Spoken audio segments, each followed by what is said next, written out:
by film. 5, Stand by music. 4, Stand by announce. 3, 2, 1. And fade up. Sneaky little Robinsons. Spider-Man, hero or menace? Dear Indugo. Dobby the house elf. Who holds sway over the 5 points? I swear to God, I'll pistol whip the next guy that says shenanigans. This is my family. There's a hole in this cake. You concur? I'm a bloody island. I'm bloody Ibiza. How about new, you crazy Dutch bastard? All right, well, welcome everyone to an all-new episode of 20 Years, 4 Beers. We are a podcast dedicated to rewatching movies from 2 decades ago, while simultaneously enjoying a minimum of 4 modern beers. My name is Steve, and this is my big brother, Tim. And we are coming to you from just outside of Minneapolis, Minnesota this time. We were supposed to be joined by a guest this week, but that did not happen. And so I will just say, if you're listening... You blew it! You're dead to us, JT. Whoa, us. Hey. We did not pre-clear that. I mean, kind of, but... Yeah. But also, maybe we'll see you next month. And you're we love on you. thin But ice. yeah, that's what. Yeah, exactly. On this episode, we head back to jolly old London. Jolly old, you sound like you're from London. And rewatch 2002's About a Boy. About a Boy is the story of Will, a cynical, immature, but very wealthy man in his mid-30s with no real path in life. By happenstance, Will meets Marcus, who is essentially his opposite in every way. Marcus is an awkward, shy, poor, but very loving kid who somehow still has a better grasp on what it means to be human than Will. The two form an unlikely bond that will ultimately teach Will how to be a grown-up and Marcus how to be a kid. What are you doing with my son? Wait a minute. What exactly are you suggesting here? Oh, I'm not suggesting anything. Well, I think you are. I think you were suggesting that I've been interfering with your son. I'm simply asking you why you entertain 12-year-olds in your flat. My God. Oh, my God. What do you have to say for yourself? Well? Don't well me about it, for Christ's sake. He comes around uninvited every night of the week, and do you know why? Because he's having the shit bullied out of him at school. And you haven't got a clue. You're sending him out there like a lamb to the slaughter. He's been taken to pieces every day of the week, you daft hippie. I think you're being a bit melodramatic. Marcus is doing fine. It was strange. Will had it right, and Mum didn't. It was supposed to be the other way around. Maybe you haven't had very much contact with kids before. Well, I used to be a bloody kid. I used to go to a bloody school, and I know the difference between kids who can't settle down and kids who are just plain miserable. Look at him, for Christ's sake. Don't accuse me of being melodramatic. This coming from a woman who tried to... Cowabunga! What's the matter with you? Nothing. Just felt like a shout. The film is directed by Chris and Paul Weitz, written by the Weitz brothers and Peter Hedges, and stars Hugh Grant as Will, Nicholas Hoult as Marcus, Toni Collette as Marcus's mother Fiona, and Rachel Weisz, Will's love interest, Rachel. Kind of a... I mean, I know they wrote it before they cast her, but all right, that was pretty easy. Yeah. So I guess I have full disclosure on this. I love this movie, but I'll let you start with any memories you may or may not have. I remember seeing it and being thoroughly impressed and enjoying the experience. I don't know that I held it in any great high regard or appeal at the time, but it's one of those movies that has grown over time and the affection has built. So, but I have a new appreciation for it. So, bit of a side here. The question we tend to ask is like, when's the last time you watched it? Oh, sure. Yep. March 2020. Specifically when lockdown was starting. Yeah. Oh, that's right. Because we were going to watch, we're like, well, we got time to kill. And so let's just watch movies in our digital collection from A to Z. And we decide, all right, let's, start from the beginning. And did you start with A Time to Kill?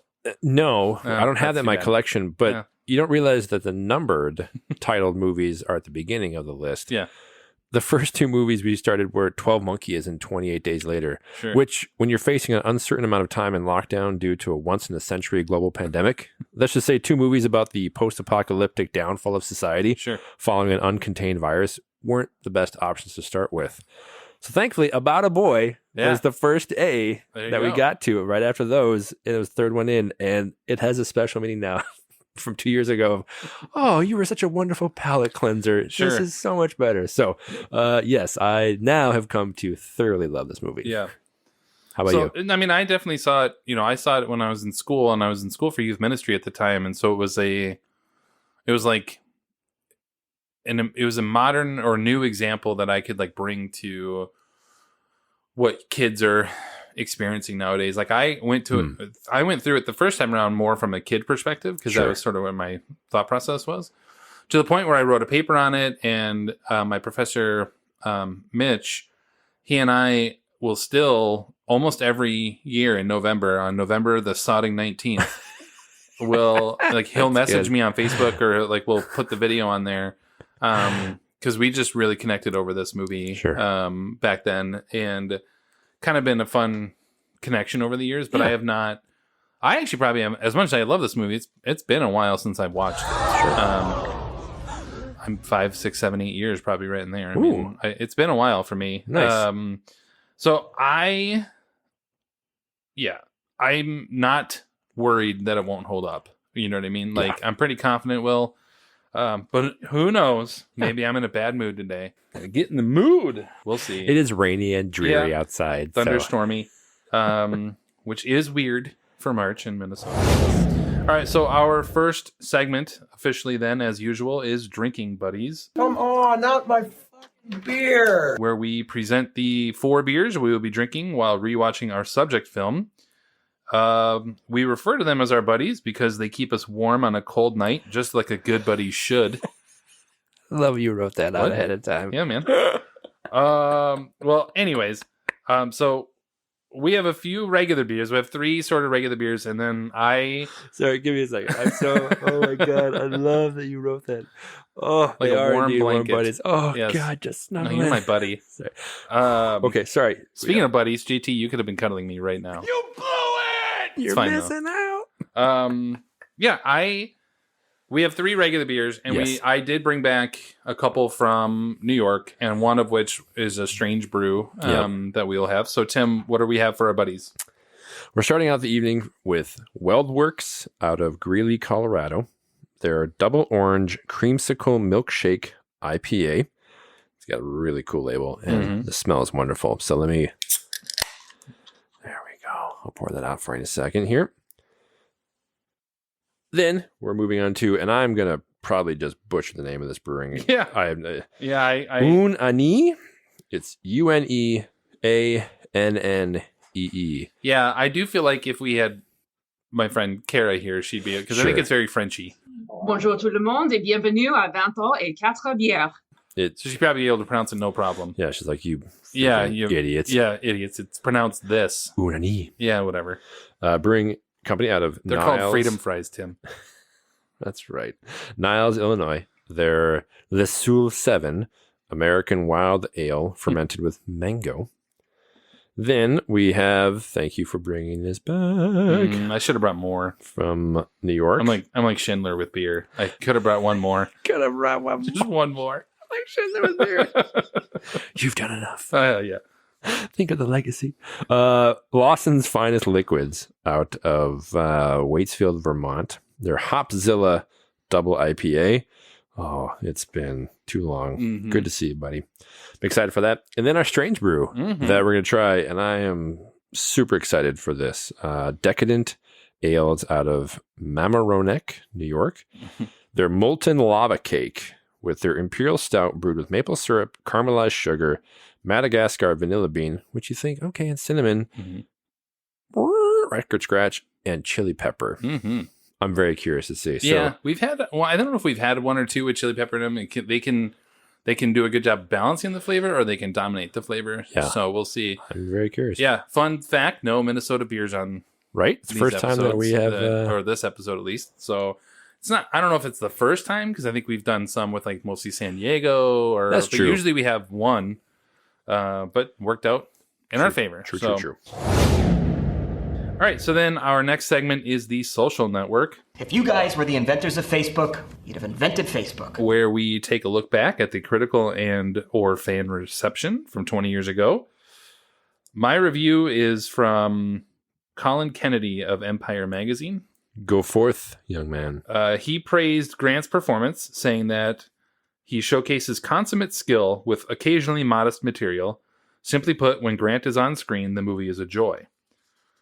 Unfortunately, Kennedy did not necessarily like Nicholas Hoult, and he felt most of the supporting cast was just fine, but still ended up giving it 4 out of 5 stars, saying that ultimately the pluses outweigh the minuses. The restraint shown by the brothers Weitz might disappoint those who know them solely from home-baked goods, which I just love that That's statement. a nice wink wink. Yep. But they tell this simple story with admirable clarity, employing fluid camera strokes and imaginative framing.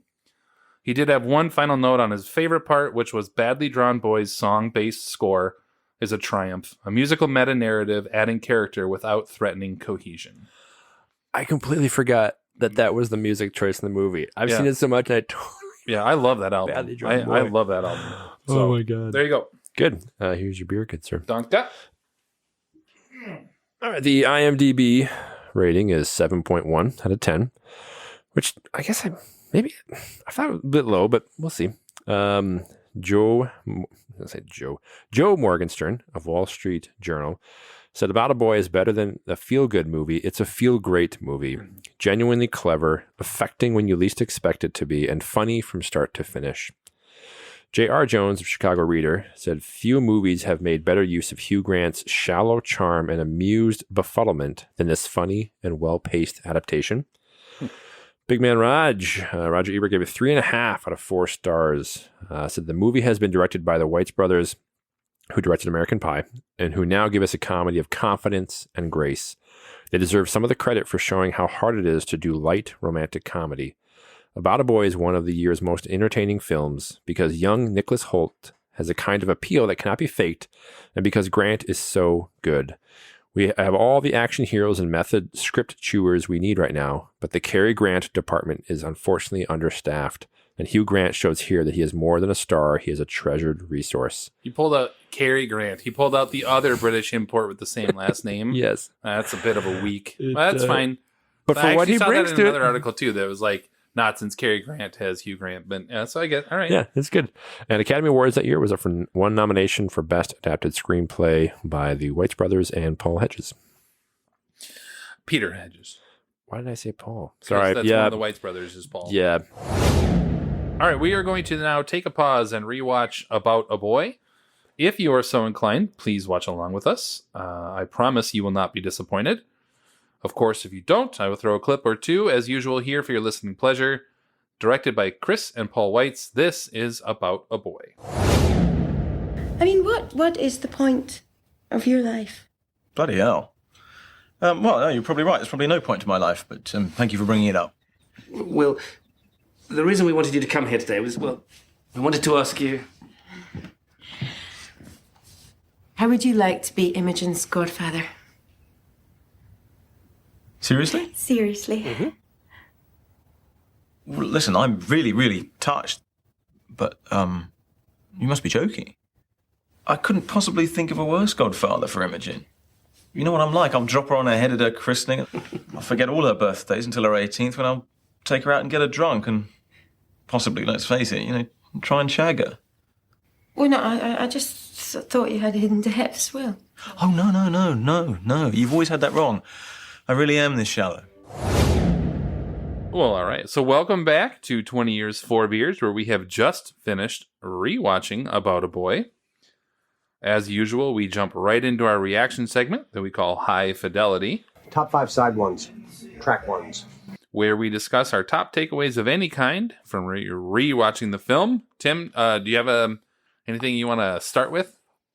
I gotta say, I am a complete sucker for a moving, understated, redemptive arc story told with care, kindness, and authenticity. You could have just stopped at sucker. I'll just edit that out. Yeah. Yeah. I wrote that because I am just in love with this movie. Yep.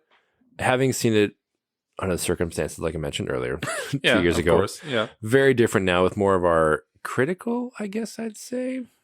Oh yeah, not I mean, you look critical, at it but- through a critical lens, Like- and also alcohol does help you along that way. If you Well- like it, alcohol is going to enhance that. If you hate it, alcohol is going to also enhance that. So, Lockdown definitely had a lot of alcohol, but oh yeah, I would say it is such just yep, across the board. I have no quibbles or issues with this movie from start to finish. It is just a fantastic, fun, endearing, and I have some other items that like flesh it out, but it's great. Absolutely great. Fantastic. Yeah. Yep, I think so too. It's just one of those where you're like, we talked about it with My Big Fat Greek Wedding. Yep. It's like, I don't want to know you if you can't enjoy this movie. Exactly. You don't have to wax poetic or anything like that. It's just you put it on. People love Actually every year at Christmas for the same reason that we love this movie. Is like you just put it on and you feel good. And I do feel good with Love Actually. Like it's a feel good movie. Yeah. That's more of a put it on and sort of have it on in the background kind of a thing for me. But same idea. Like that it's if you can't like people who don't like Love Actually or this or Notting Hill or insert other British comedy here, I guess apparently. Yes. You just go, I don't know if I want to talk to you right now. Yeah. You don't have to think that it's the best movie ever, but if you watch this movie and you come out of it not feeling good, it's warm and at fuzzy. least, yeah. Yes. No, I don't want to talk to you. Like that kind of cynicism, I just feel like, I don't want to deal with that. Yeah, it's just a. Yeah, you'd be like Will in this movie in the first half is what you would be. In the first half, you'd be exactly. such a Will. Speaking of that, so my first thing was like Hugh Grant is rightly seen in some ways as just kind of a stumbling, befuddling kind of British man. Yeah, because he was. Because that's how he Especially in came the to 90s, fame. That was his thing. That was his shtick. Yep. And I do remember at the time thinking this was that shift that I was happy to see for him of moving into capitalizing on that. But like his mannerisms work really well for this. His facial tics, not so, just the things he does work well because the character is voicing recognition of his awfulness. Yeah. So the mannerisms work well with that. And it's rare to see someone just so fantastically play a character who is unredeeming in almost every aspect. Yeah, especially early on. Yes. Yeah. Yep. And just leans into like he is just a terrible person and not like a malicious. It's just selfish. Yeah, he's an absolute product of his upbringing, for sure. There's nothing about him that would suggest that he's an evil person or anything like that, but he's just, he's unredeemable because he's never had to fight for redemption of any kind. Exactly. Yep. He has no need for that. Oh, I'm not going to do anything. He's none of my business. Oh, God, you're a selfish bastard. Yeah, that's what I keep telling him. He always puts himself first. But I'm on my own. It's just me. I'm not putting myself first because there's nobody else. Yes, there is. There's Marcus. You're involved now. He keeps coming around your bloody house. I understand you've come into his life for a reason, and you can't just shut him out. You can't shut life out. No man is an island. She's right, you know. Yeah, she is. No, she's not. She's wrong. Some men are islands. I'm a bloody island. I'm bloody Ibiza. And yet, when you see him slowly start to evolve and grow, Hugh Grant pulls it off so well. He's a great actor when he can lean into things like this. Yeah. And a perfect choice, honestly, for this role. Like the dinner scene with him and Rachel, where he has to finally admit and voice that he is nothing. He's blank. He's blank. And you can see it just laid bare. You know, the first time I met you, I thought you were a bit blank. But then you changed my mind.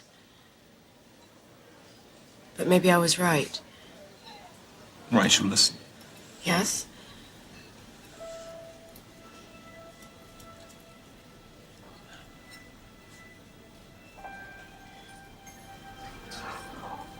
I'm sorry, you're right.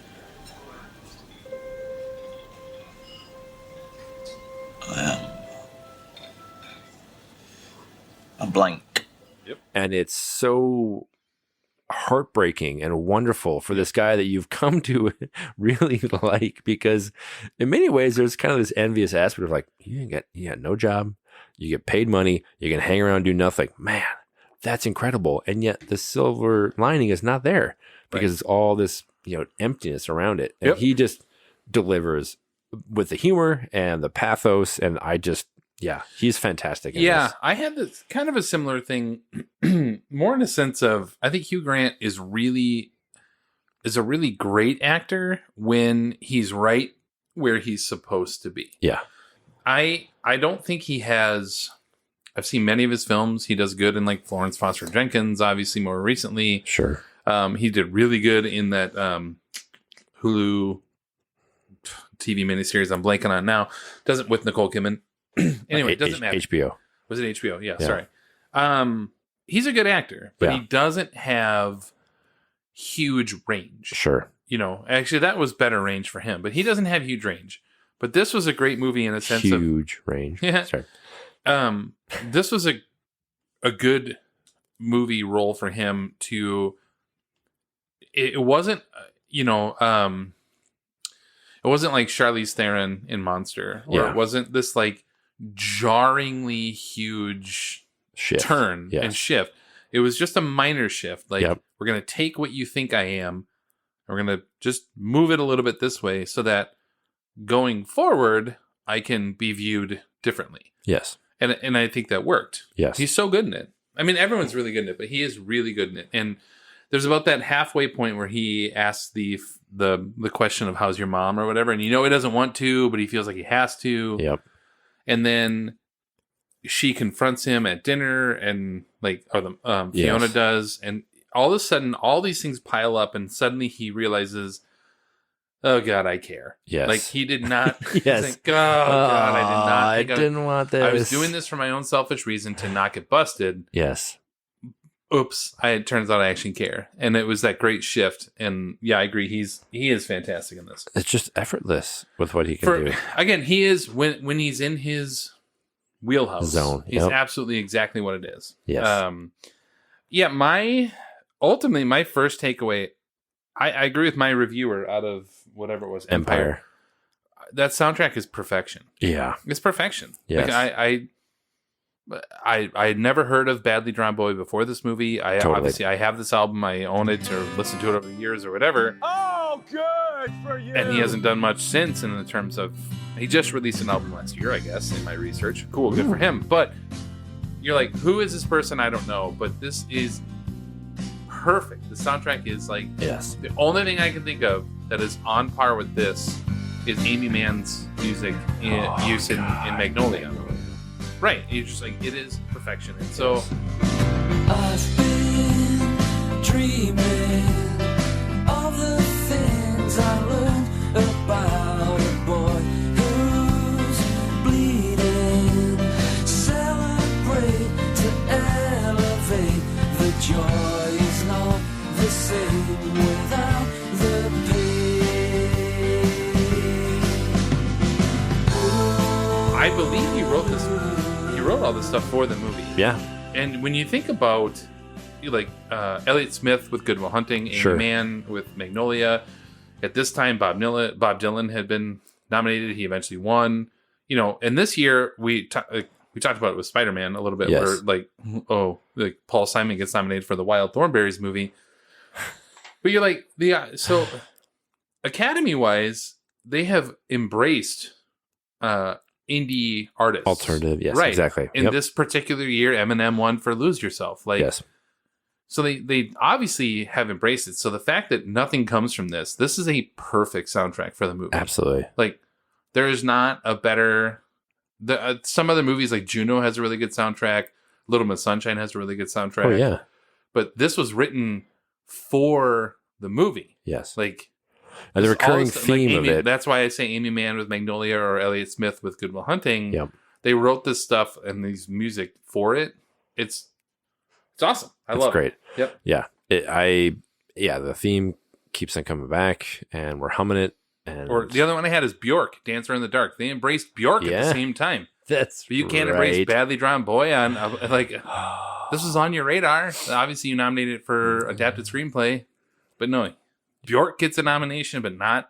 Anyway, all right, whatever. Although that song did have Tom York from Radiohead, so I'm okay with that. For you. You like, pause the recording while you go throw up. My next thing was I forgot, even though having seen it 2 years ago, how incredible Toni Collette is as Fiona in this. Very small role. That's like my reviewer said was very meh about the supporting cast, and I was like, "You are not watching the same movie I am," because even very small role in what she does with it. She's so obviously outshined because of Hugh Grant, who he is, and Nicholas Holt's his first role, but she manages to have the range of her depression and the sadness and the guilt and the weight and then the light that comes later. It was incredible. And then when she has a realization of what she's been like with her son and like, oh my God, they're going to eat him alive at the concert. So she is so fantastic in this, and she's solid. She's one of those like, yeah, you're going to deliver every time.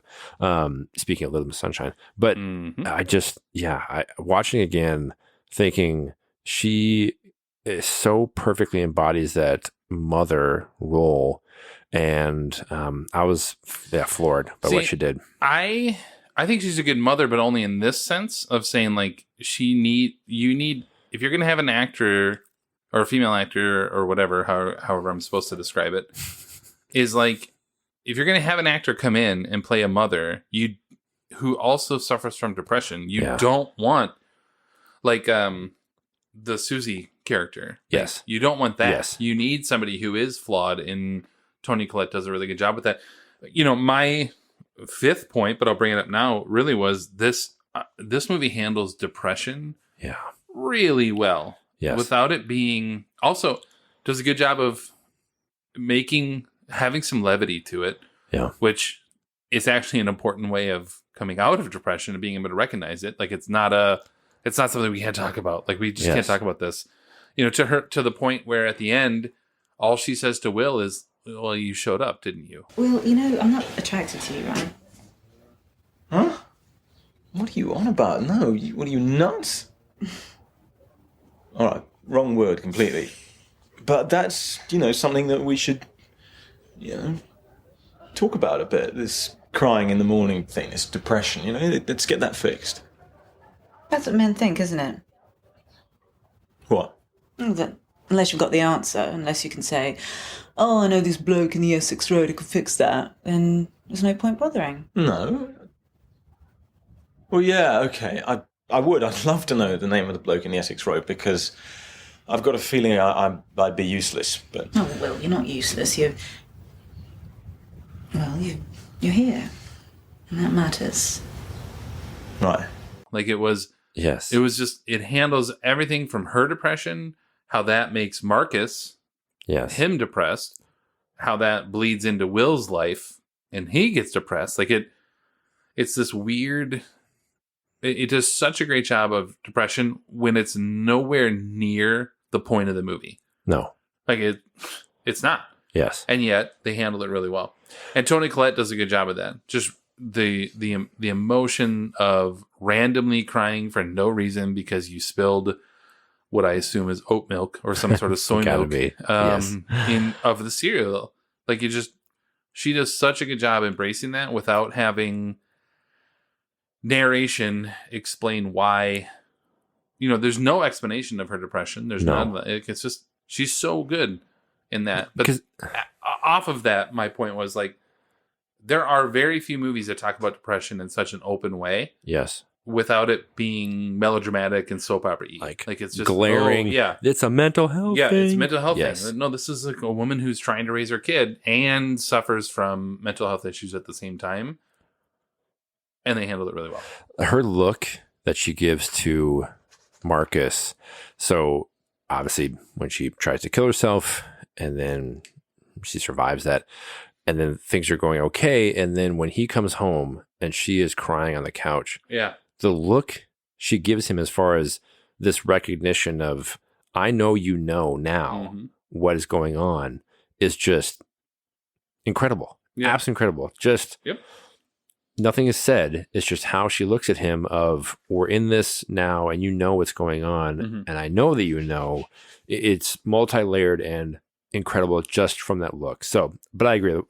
The other thing I wrote down was, the deft handling of this movie in a kind of a bait and switch, but not a like mischievous or bad way, but the bait and switch when it comes to mental health that's in this movie with her depression, Marcus's challenges coming to the new school, and how he handles, not to say it's spectrum light, but it seems to be somewhat like when he sings out loud, like he's on there in some way. And then Will obviously being a shallow narcissist, but he has a self-awareness to it that the depths this movie manages to show and work through while remaining really light and not, I think like saccharine or it's like sentimental dripping on this week's extra special episode crap or whatever, is just a really phenomenal balancing act this movie pulls off that I really respect as far as making it accessible and understandable and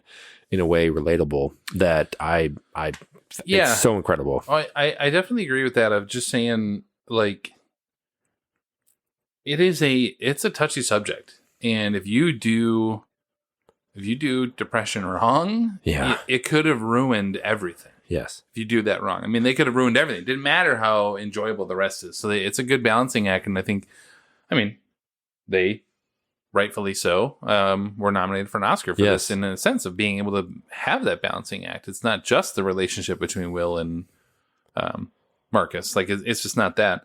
I like that. Actually, one of the things, this is not my point, but just to play off yours, is that I like that this is not a movie. So we've brought up Little Miss Sunshine tonight, which is another similar thing of saying one scene might start off really funny, and by the end, you find yourself crying. Yes. Right? And I think that's great. For Little Miss Sunshine, that's great. But one thing I love about this movie is that they don't make it melodramatic. They don't do that. It's not surface. There's definitely layers to it, but it is not like, you don't find yourself crying at the end. In some movies, you cry because you feel it's a good thing. Like, you feel good. But this was more like I just feel good about this. There's some sad moments. There are some things that come across, but it's not something that I'm going to feel like I should cry my way through this. No. I like that about this movie. Yes. I love watching a good movie like Miss Sunshine, or I already said Juno, Perks Being a Wallflower for me. Yes. Like, you can kind of go up and down, and it's great. But that's not what this is. No. They know exactly what they are. Yes. No, I am... You mentioned Marcus and his like sort of talking out loud or whatever. Yes. Traditionally, I really hate voiceover movies, especially with how much there is a lot of voiceover in this movie. The majority of it. A lot. Yes. There's a lot. I traditionally am like, if you can't show what's happening in such a way that you are requiring a character to voice over and tell you what's happening, you have failed as a screenwriter. Yeah. Well, this is the opposite to me. Like, this is exactly, and I am, what I had said was, for when you think of Will being this man-child, and Marcus being this child man, and like, which means the outward world, like what they put out into the world, has to meet some sort of standard, right? Yep. So Will is this adult, and he's supposed to be adult, and so when he speaks out loud, he can't be the a-hole that he is. Obviously, we're narrating, you know what I mean? Things that piss him off, like the mom being late because of the babysitter. Like, you're an a-hole if you actually were to express that out loud, but he says it internally. Yes. And Marcus, same, but on the reverse, all the stuff that he's thinking is the stuff that he's feeling as a kid, but he doesn't feel like he's allowed to say out loud because all these other kids are living normal lives and doing whatever, and his mom's suffering from depression at home, and he doesn't know what to do. Yes. So this movie is the exception to the rule for me, that all of the dialogue that is narrated is what they're feeling inside, but they actually can't express externally in the scene that we're seeing. Yep. Which normally when I get mad, it's like, well, why didn't you just show that in the scene? Well, you can't, because neither of them on the two ends of the spectrum are able or allowed to express those inner emotions. And that's where the narration comes into play. One, it's funny. Will's is funny, you know, Yes. but it works so well for me is like that narration for that reason is it takes what normally is the problem and is like, no, but no scene with Will expressing what he says in his monologue would ever come off as anything but being an a-hole. Yes. Right. So he can't do it. Yeah. So I love the narration part. Actually, it's the rare movie that I'm like more narration almost. Like it would have been really good. I wrote a note for that. Exactly. The voiceover piece. I mean, I think back to when we talked about Panic Room where, you know, I joked in some ways like if everything goes to plan, there's no movie. Yeah. So if this type of movie is only told from what the world perceives from this individual, it's all smoke and mirrors and facade. And Will appears to be a guy that's got his stuff together. Enjoy it. That's not a compelling movie. The compelling story is what he portrays to the world and then how shallow and terrible he is. And then you couple that exactly with the two of him, then with Marcus, where he is doing his best to kind of spin plates and survive in this prepubescent world. And yet all the weight of what his mom is dealing with and a new school and all these things where he's just so guileless that he's just so, I'll say what I want. And he just thinks through like he's just completely innocent. There's no second layer to him. He's just out there in the world. You have to have that. I totally agree. The contrasting narrative elements works perfectly in this. And it's the rarity where you have the two of them living these experiences, and yet the depths can't be expressed. I mean, I think back to Nick Hornsby's book with High Fidelity. Right. The fourth wall was broken because I love how they do that with just one character letting you in as the audience to kind of his awfulness. Yes. As we talked about in that podcast, he's terrible. Yeah. But this sees the progression and the growth and the two of them together, where I think the back and forth narration and, you know, the books and the, you know, the chapters are back and forth, each of them. Right. It's just, I agree. The rarity. Yep, This it totally is. works across the board. There aren't many narrative movies like Narrative? American Beauty did that, but again, it took it and sort of flipped it on its head by starting the movie with "This is the day that I die" or whatever. Like that's a different story, but it's so. Whenever I watch a movie and I hear narration constantly through, I'm like, okay, yes. You know, it just doesn't work. Yes. So to just explain things. But this, I absolutely agree. It's the rare example of how you can do it really well, which is why I'm glad they were nominated for an Academy Award. Yep. Can we just say Nicholas Hoult is probably top 5 glam up for male child actors? You think of what he is in this 20 years and later. those are his real eyebrows too. Yeah. Those weird What is vampire going looking on? eyebrows or Yes. whatever's going on. Yeah. It's like Jerry O'Connell from Stand By Me. Yeah. Neville Longbottom. Yeah. And Nicholas Hoult. I'm sure there's 2 others to think about, but dude is Nicholas Hoult is and he's so good. Yeah. And this is his first role.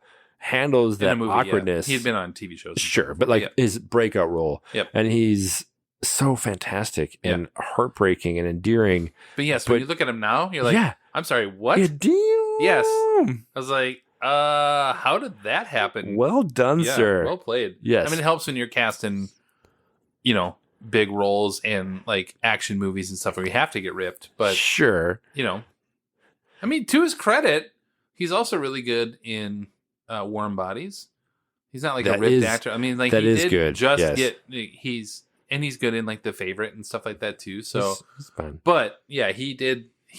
Top 5. Top 5. He got glam better. up. Yeah, He, from a glow up standpoint. Yeah, I get you. He's good. So my last sort of real point was, you mentioned Holt. The connection between Grant and Holt is so good. Yes, and it's not. There's no scene that I really like. 2 things I like about this. One, there's no scene that Will goes to Marcus and has this like bearing of Heart his on your soul sleeve, or yes. whatever. You know, it's just it just was a little bit at a time, and you just see, and it just works, and it works on screen. It didn't have to have some explaining away scene or whatever. Well, we see it when he meets Rachel and the kids meet each other, the fake kids, or at least, and you know, Will sees Marcus really start to engage, and he says, "I loved him." That moment, I truly loved him. Exactly. Like, but he's not telling Marcus, "Look, buddy, how great." Yeah. Sorry. Yes. And exactly. Later, I love that too. Before that, he's like, "Here's my last scrap of dignity. Here you go. I want to date this girl. This is what I want to date." Yes. They're more friends than anything else, right? And yes. So I love that. That connection's great. I also really enjoy at the end. They just skip to the next Christmas. Yeah. And he's with Rachel. Yep. There's no scene. I didn't need the intermediate scene where she forgives him or anything like that. Yes. It just fills in the blanks. Yep. Thank you. Because the story is Will and Marcus. Yes. Everything else is secondary to that. Yes. And I remember loving this the first time around is for that reason. It's not a romantic comedy. Some of these reviewers talk about a romantic comedy and stuff like that. And I'm like, what movie are you watching? Yeah. Like, this is not a story about that. And what makes it so unique to me is this is a story of a upper 30s man and a 12-year-old kid. It's 38, 12. Becoming friends. Like, you just go, that is not a romantic comedy. This is very unique in that way. And they nail it. And I like that they don't force a romantic comedy moment where he's in the rain and she forgives him or whatever. Like, yes. The story is Marcus and Will. Yes. And it succeeds because the two of them are so good together. Yes. But also the story is really well done. So. And that's the authenticity piece I talked about. Yeah. And my first reaction is in the concert scene when Will walks out and plays and sacrifices that dignity in an effort to protect Marcus, knowing what's going to happen.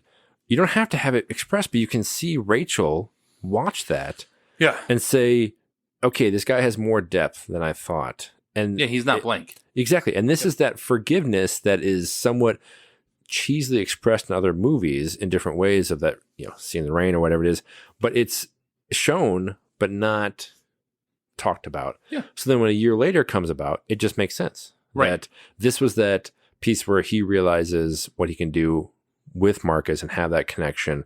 And I agree. It's a misconception and categorization talking to romantic comedy. Yeah, because it's a working title film. Sure. And they love their romantic comedies. And Yes. so I get that, but it's nowhere near that, It's which makes so it very much better. unique in that way. Yes.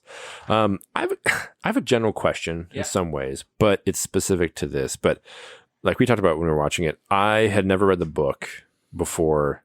Truly, I finished it yesterday on my drive to work and out, and I listened to audiobook. Yeah. And it's also really cool listening to audiobook with the British narration. So it totally works, I think, in a different way than just reading it. But we talked about having seen the movie first, specifically for me, and then reading or listening to it.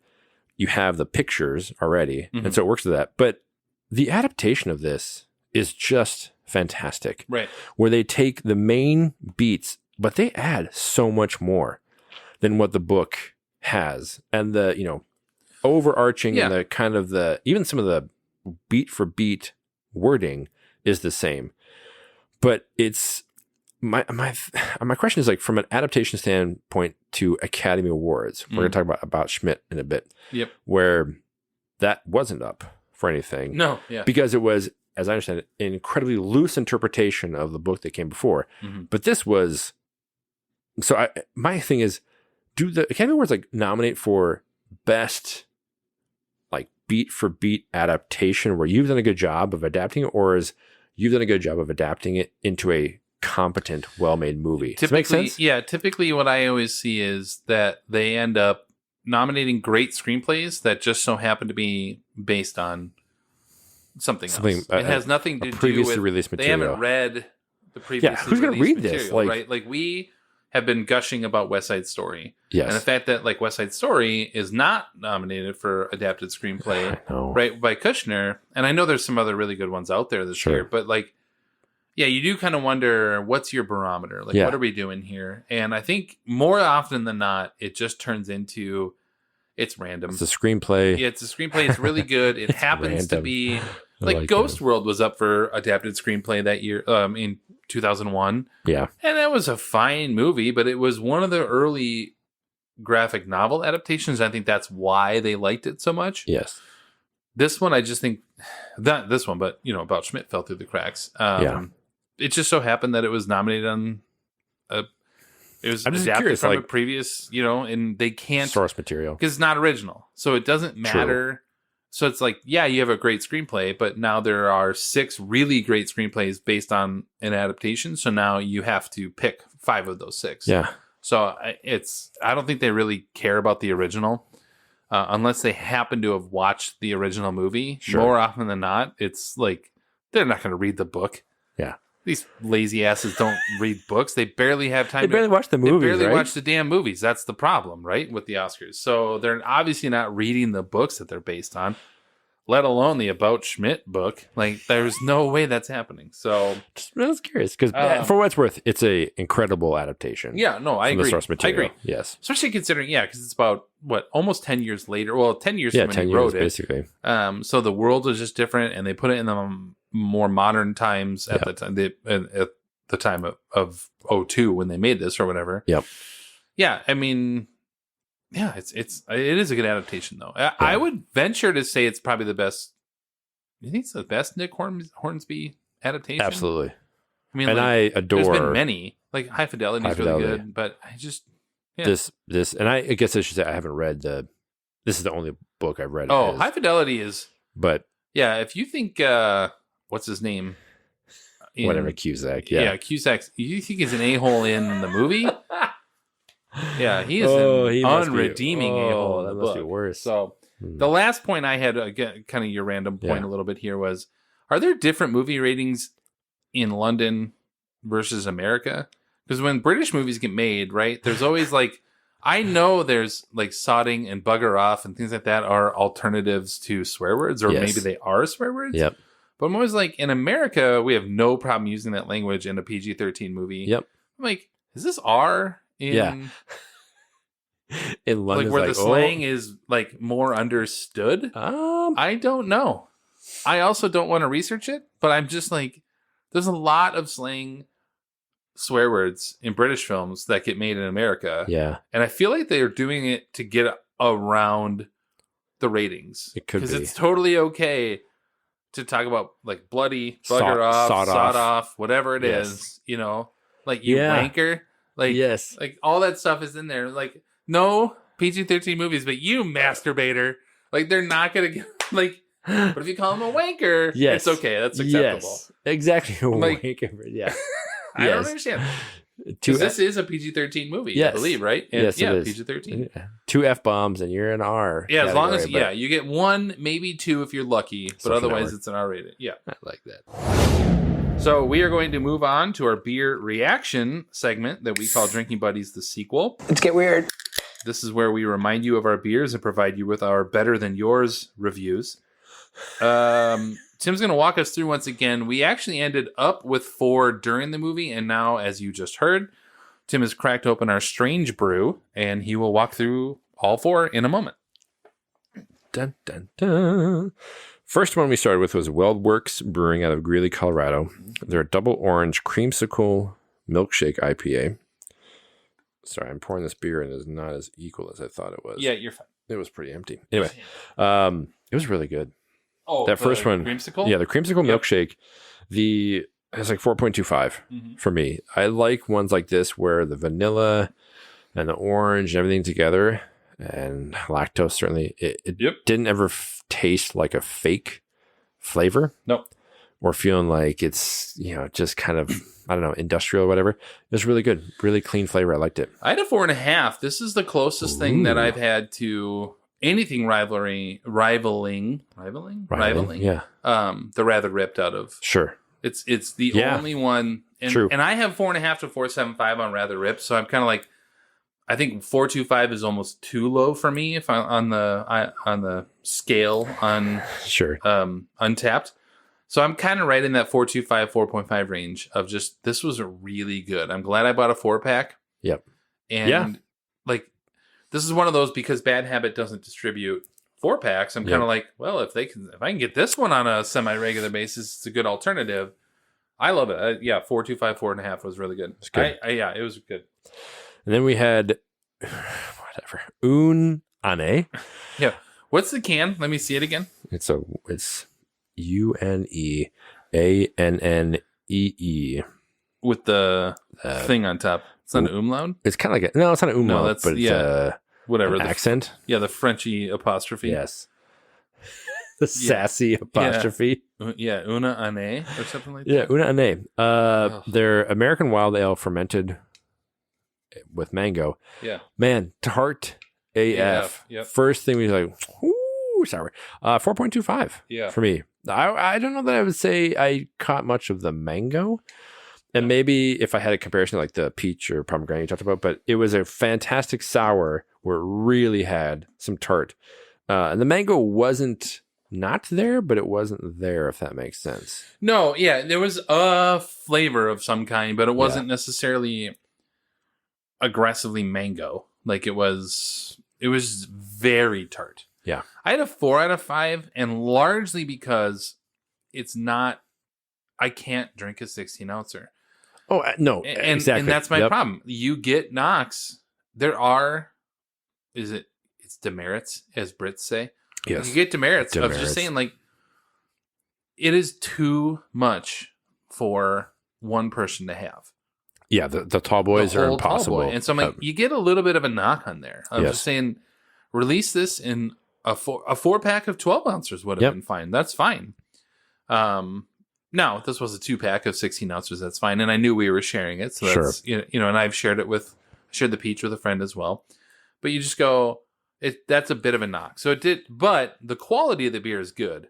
But we had 8 ounces, and that was more than enough. I was like, I'm set. Yeah, it's good. So I had a 4 out of 5, but it's solid. So if you can find the random French name beer in Illinois, enjoy yourself. Then we had Lawson's Finest Liquids out of Vermont. They're Hopzilla double IPA. Yep. 4.25 for me. It's just a solid classic bitter style. It's a classic double IPA. double. Yep. It's there's no no hazy haze. to it. Yep. There's no sweetness. It is definitely a notch up from the typical type of IPA. It was. I don't know that we had this at the beer fest. No, I looked back. I had not had it either. When I tapped in on it in New York, it was like, oh, I hadn't had this. But yeah, there's the double sip, and like they had the triple. Yeah, like their that's flagship the maroon or whatever. can or whatever it was, like that triple one of the Sip of Sunshine. No, we had not had this one. No, this was. But man, it again, Lawson's continues to just kick all kinds of ass. I really wish they would start distributing closer to this way. Please, it's like even just get to Wisconsin and I'll drive my ass out there. That's fine. Get to Casanovas, man. Yeah, you're fine. 30 minutes I had from a my 4.5 out of 5 on this one though, largely for what you just said. Yeah, it's like off air we talked about the movie The Mummy with Rachel Weisz. And how, for me, it's like a 9 out of 10. Not because it's a 9 out of 10 movie. It's because it's a 9 out of 10 in that style, right? Similar to this. Like, to me, a classic double, no haze, no frills to it whatsoever. If you nail that, you should get rewarded for it. Yep. And so 4.5 out of 5 for me. Yeah. It's good. And then we decided, you know what? We got some time. Yeah, we were going to wait for the Strange Brew while we, we're like, we got half an hour left in the movie, and we got some ones we shared. So we had Bearded Iris out of Nashville, Tennessee. Their home style Mosaic IPA. 4 for me. It was solid. Just clean and tasty. And again, not to push my glasses up if I had them, but I think Mosaic is the best hop around for me. Yep. So you add that in, and it was just fantastic. Yeah, really solid. I had a 4.25 on this one as well. Yeah, that's good. Probably because we love Mosaic, but that does not mean this Citra and Mosaic are probably our 2 favorite hops, I would say, between the two of us. Yep. And when you have a Mosaic beer that disappoints, it's like 3.5. Yeah. Like I'm on you Really? did something wrong with you this, had the right? holy grail. Whereas like this, if you do something right with it and you make a good beer, similar to 300 from Fulton, I mean, this isn't as good as that, but I have like a 4.25 on it. I'm just saying you done better than many, many other people who use Mosaic and screw it up. So I had a 4.25. And Bearded Iris is really good. Everything I've had from them is really solid. They've been solid so far. Knock the beer! Then we had Strange Brew that we're just tasting now. Take off, you loser. You take off, you numb. The Decadent Ales out of New York. Their Molten Lava Cake. Imperial Stout brewed with maple syrup, caramelized sugar, Madagascar vanilla bean, cinnamon, and chili pepper. Mm-hmm. This is really good. Mm-hmm. I don't know that I expected more from the chili pepper. Right. I said it in the first half. This is what I want chili pepper to be. I don't want to taste it. I want you to enhance the flavor of... It explodes all the sweet stuff that's in there. And dear God, if this is not like a 4.5. Yeah, I've 4.25. Yeah. Largely because I'm glad we're splitting this.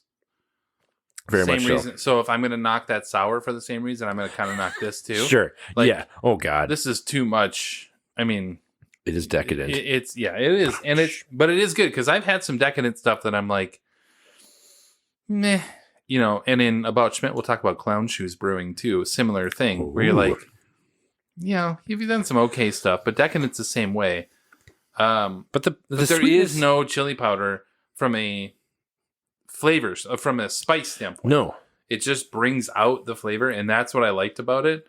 We had the trace peppers from Bad Habit. Yeah. That was like you could taste the spice, right?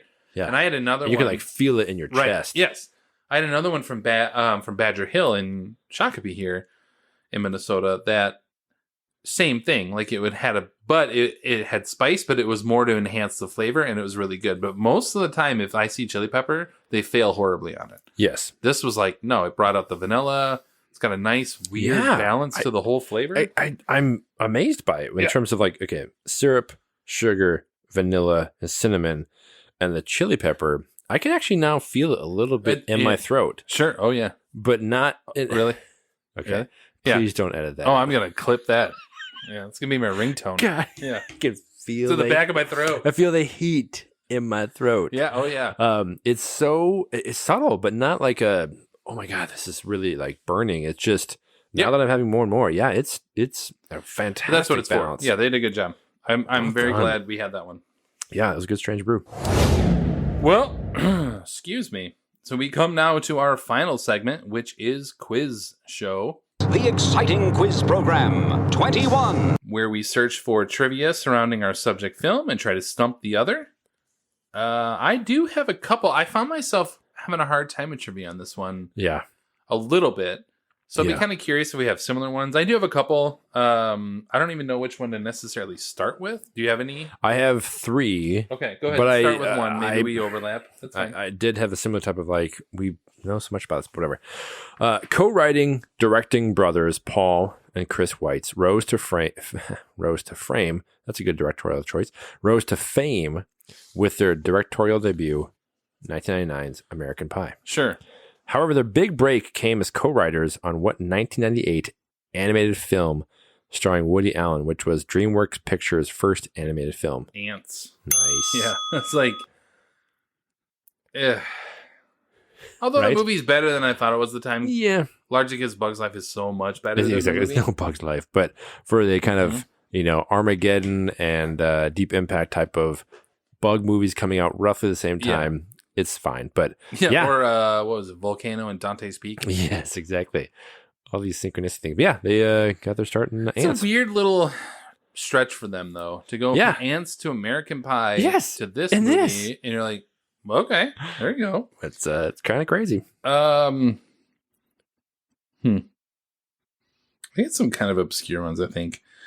All right. I like the so challenge. Natalie Tina plays Ellie. Sure. Marcus's friend and pseudo love interest in the film. It is her film debut. One of a couple we'll talk about. Plus, it was Holt's debut. Huh. She would later go on to co-star in the Harry Potter franchise as what shape-shifting character? Oh, thank God I'm reading the books with my daughter right now. That's why I'm bringing it up for you. Tonks. Yeah, Nymphadora Tonks. Nymphadora Tonks. There you go. That's right. I do actually... She does look very different, though. She does. Actually, so does Holt. Like, she glowed up really good. Yes. Yeah, I'll talk about another one here in a minute. So there you go. That's great. She played Tonks. Yes, I do. I remember her now. I haven't gotten to that At one fifth point, I was movie going where to she ask comes about. Yeah, I was going to ask about box office and who maybe had the most in this movie. I was like, nah. Well, Tonks is in here, so she wins that argument every time. So she's anyway, good. Yep. Marcus sings "Killing Me Softly." Sorry, the heat from the beer is starting to kick in. My Guatemalan-ness? But my Guatemala. The heat. But truly, like I'm really happy we had this because it's totally a game changer. It wouldn't have been something that we would have picked normally. No, that's but I was this like, no, I'm gonna grab this it. is warm. I like this. Mark It's on a warming me warm like a buddy should. Exactly. There you It's go. cold and dreary and so okay. Sorry, let me start over. Marcus sings "Killing Me Softly" at the school concert to hilarious yet endearing effect. Love it. The original artist of the song is Roberta Flack, that they talk about, who has the distinction of being the first artist to win the Grammy Award for Record of the Year in 2 consecutive years in 73 and 74. Since then, only 2 artists have repeated this. Can you name these 2 artists? And I'll happily give you hints. So, record of the year? Record of the year. Again, not back album to- of the nope. year. So, record would be the song, right? basically. Back to back. It's only happened 2 other times since 73, 74 of Roberta Flack. I mean, I'll take a hint in a moment, but I'm going to guess Taylor Swift did it. She did not. Okay, that would be the only one, like, off the top Good of my guess. head that I would be like, okay. I'll take a hint. The music is actually, I didn't realize it, used in this movie, but one is an influential Irish rock band, which is still active after forming in 1976. Wow. I should be able to put that together since I just watched the movie. Right? Yeah, it doesn't have much outside of Badly Drawn Wow. Boy. What do it's you a, got? it's a letter and a number. Go ahead and tell me. U2. They're in this? Where are they in this? Yeah, when he puts the music on and it's like a rock. Oh, it's from like their yeah. early 90s. Yeah. Brown. Okay. Brown. Yeah. So they won back to 2001, 2002. Okay, yeah. So that would have been all That For You a Can't Beautiful Leave Behind or Day. whatever. Yeah. And then I forget the other, like Yeah. Walk On or something like that. Walk Right, from the Strong. same album, though. Yes. Other. Yeah. Is it more artist, recent or is it? It certainly is. Is a 20-year-old American Billy? female. Yep. Singer Oh, yeah. songwriter. She did win both back to back for there. Bad That's right. Guys or Bad Guy, and then last year. That's right. Yep. Huh. So yeah, right? I was like, I had no idea. Well, you that- went to a very different ways than I did. I tried to keep it interesting. That's interesting. Yep. So, all right, I got those wrong. That's fine. Rightfully so. I'm happy to get those wrong. That's fair. Okay, so the principal 4 actors in this film, Hugh Grant, Nicholas Hoult, Toni Collette, and Rachel Weisz, have all starred in at least one Best Picture nominated film. In fact, they have collectively starred in 9 such films. How many Best Picture wins do these 4 actors have on their resume? Best Picture wins? Yeah. 0. That is correct. Because Holt was in Favorite. And Mad Max Fury Road. That's true. Oh my gosh. I totally forgot he was in that. Mm-hmm. He was really good in that. Yeah. Do you want to know all the ones they were in? Colette was Sixth Sense. Yep. And also, actually, Collette was in, you mentioned it already, Little Miss Sunshine. Little Miss Sunshine. Oh Yep. She was in The Hours. She had a small part in The Hours. She was Sixth Sense, and then she was in this year's Nightmare Alley. So technically has True. 0 wins, but it's not going to win. Yeah. Hugh Grant was 4 Weddings and a Funeral. Yep. Sense and Sensibility and Remains of the Day. Very 90s British. Oh, totally. And then Holt was Favorite, Mad Max. And then actually, I was shocked by Rachel Weisz has only been in 1. And it was in The Favorite. Just a couple years ago. With Nicholas Hoult. With Nicholas Hoult. Correct. I Yeah. totally thought, yeah. So, side note, and that, sorry, go ahead. Which, by the way, that movie's straight garbage. Oh, awful. It's absolute awful. I can't believe it's. Yeah, I can't believe I stopped 20 minutes she in. shouldn't have This won. is straight No, garbage. yeah, if we could record an entire hour on us crapping on Ranting that about movie, it's yeah. so terrible. Terrible. Yes. And yet, I love everyone involved in that Right? movie. But Through no it's so fault. bad. It's so bad.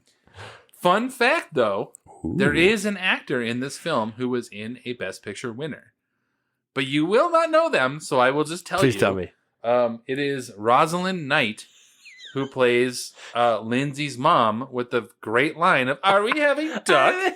Duck. Yeah, she was in Tom Jones in 1963, the Best Picture winning movie. And you're giving me shit for the No, whole I know. Roberta Yours isn't Flack. here, but I'm I was scared, like, but that is the Best Picture next wins because level. I sat there looking at like these are 3 is I mean 4 with Holt. I think Holt's a little more unknown. Sure. But these are 4 actors who have been around for now 20 years, or now with Hugh Grant 30. They're marquee names. Right. No wins across the board. All right. I mean, Rachel Weisz does have an Oscar win, but beyond that. Anyway, there you go. Wow.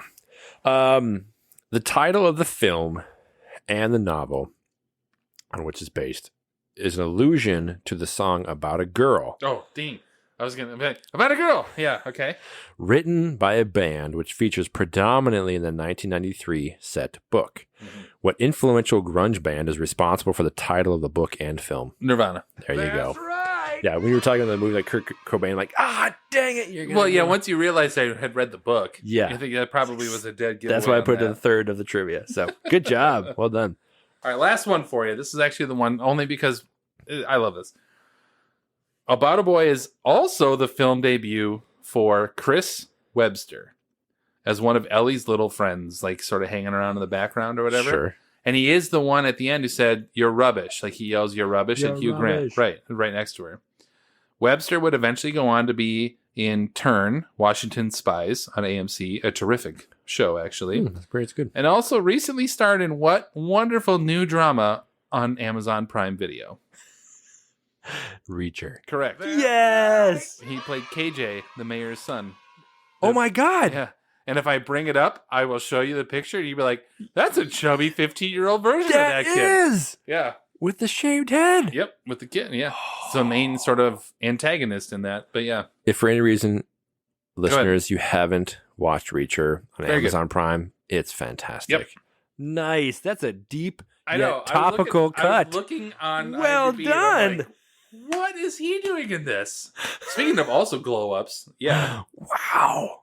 Good job. I like that one. Which, when you consider the age of the character in Reacher, the show, you're like, wait a minute here. This kid is now like 35 or 40. Aged like 5 years. Yeah, but all right. Good for him. That's good. All right, so that actually will bring us to the end of the episode. Stay tuned for our happy hour later this month, where we will talk about an interesting little indie film, Alexander Payne's About Schmidt. Also, stay tuned next month as we cover Star Wars Episode 2, Attack of the Clones, and we will also be covering We Were Soldiers. We want to say thank you for taking the time to listen and for clicking that like or subscribe button on your devices. Find us on Twitter at years_beers and on Facebook, or head to 20years4beers.com. This has been 20 Years 4 Beers. My name is Steve. I'm Tim. And thanks for listening. Thank you. I'm like Schindler with beer. I could have brought one more. The sassy apostrophe. Yeah. Oh, God, I can't. These lazy asses don't read books. You masturbator. I can actually now feel it a little bit in my throat.